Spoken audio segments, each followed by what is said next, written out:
Halo, selamat siang. Apa kabar saudara? Senang sekali UGA News dapat kembali hadir dengan sejumlah informasi aktual, tajam, dan terpercaya bersama saya, Sosa Romansyah Rizky.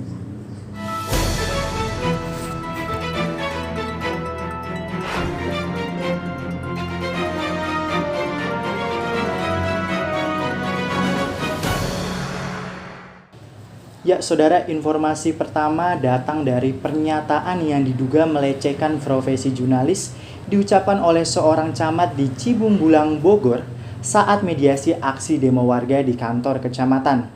Yudi Nurzaman melecehkan profesi jurnalis dengan menyebut-nyebut wartawan meminta uang.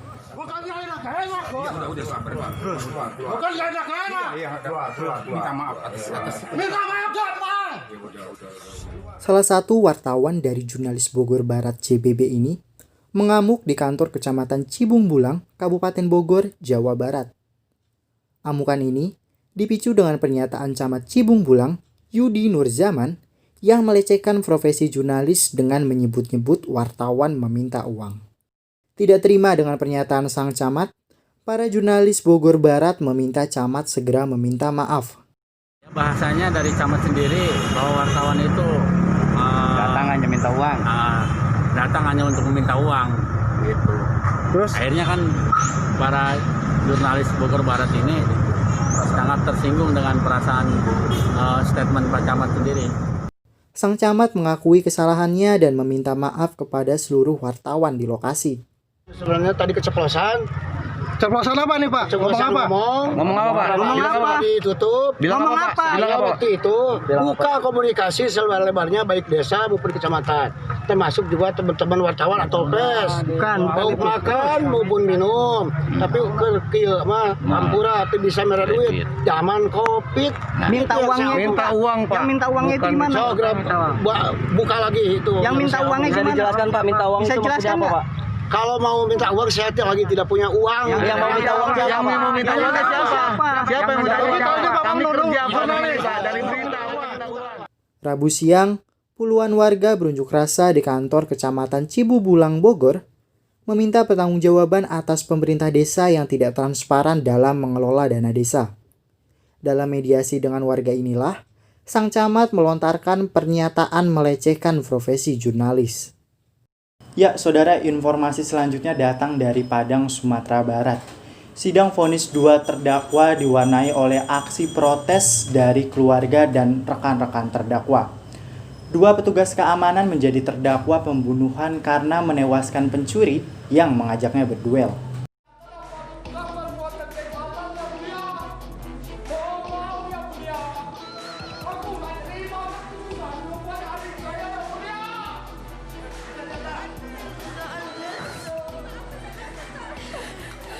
Teriakan protes dan tangisan mewarnai sidang vonis pembunuhan di Pengadilan Negeri Kelas 1 Padang, Sumatera Barat pada Rabu pagi.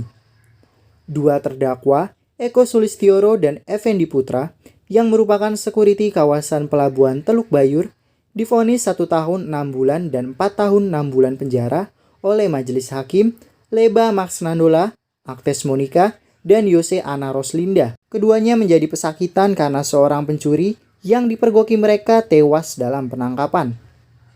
Sebelumnya, pencuri yang beraksi di dalam dermaga ini mengeluarkan pisau dan parang. Namun, akhirnya kalah dalam berduel. Saat ini tidak imbang. Betul-betul apa yang diamukan oleh keluarga atau security teman-temannya tersebut tidak sama sekali dihargai. Tidak sama sekali dihargai. Untuk apa lagi security?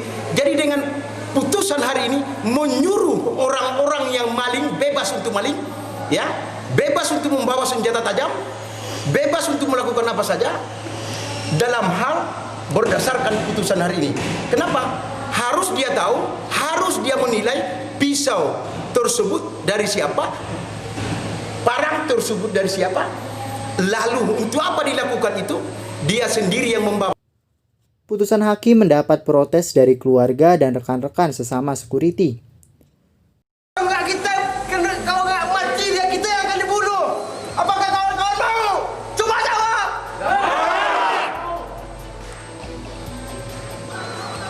Berapa lama kita menjaga aset negara ini? Ini baju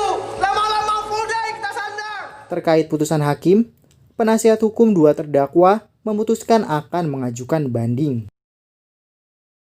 Antrian proses pencairan dana bantuan di Tasikmalaya, Jawa Barat dan Tangerang, Banten diwarnai kericuhan dan mengabaikan protokol kesehatan.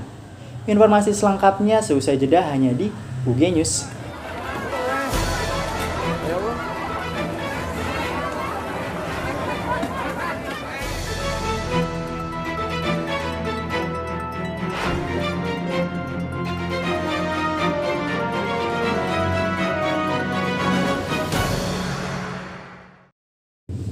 Saudara, antrian proses pencairan bantuan presiden bagi pelaku UMKM di Tasikmalaya, Jawa Barat diwarnai kericuhan.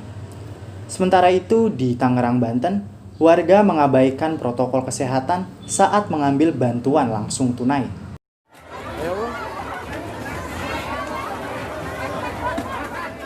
Ratusan warga berebut masuk ke halaman sebuah bank hingga terjatuh dan nyaris terinjak. Warga berebut mendapatkan nomor antrian untuk mengambil dana bantuan presiden bagi pelaku UMKM. Diduga, sistem antrian yang diberlakukan oleh petugas bank kurang baik, sehingga membuat warga berebut masuk.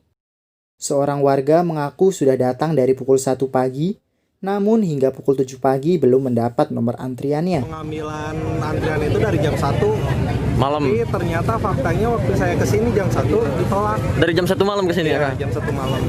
Kenapa alasannya katanya ditolak? Alasannya ada apa? Ada perintah dari nggak tahu atasannya, nggak tahu siapa sih. Dari atasannya harus dari 1 jam sebelum kesini. Petugas bahkan tidak menerapkan protokol kesehatan seperti mengatur jarak warga yang diberlakukan saat mengantri. Hal serupa juga terjadi di Tiga Raksa, Tangerang, Banten. Para warga mengabaikan protokol kesehatan untuk mendapatkan bantuan langsung tunai UMKM dari pemerintah sebesar 2,4 juta rupiah. Sejak pagi, warga rela antri untuk mendapatkan formulir bantuan BLTU UMKM di halaman bank milik pemerintah. Namun, di antara mereka banyak yang tidak menjaga jarak dan tidak memakai masker dengan benar. Meski mengaku takut terpapar COVID-19, mereka rela berdesakan karena membutuhkan dana bantuan untuk tambahan modal agar usaha mereka tetap berjalan di tengah pandemi. Sangat menolong sekali, modalnya udah menipis kan, kadang-kadang orang bayarnya nggak lancar, itu yang bikin menghambat modal kita, kadang banyak nggak bayar juga. Agar kerumunan tidak kembali terjadi, warga penerima bantuan UMKM dihimbau untuk memeriksa namanya terlebih dahulu apakah sudah terdaftar sebagai penerima bantuan di situs yang disediakan oleh pihak bank. Demikianlah informasi yang dapat saya sampaikan. Dan saudara jangan lewatkan pula informasi selanjutnya dalam UG News Malam pukul 20 waktu Indonesia bagian Barat. Saya Sosa Romansa Rizky mewakili kru yang bertugas pamit undur diri. Selamat kembali beraktivitas dan tetap jaga kesehatan. Sampai jumpa.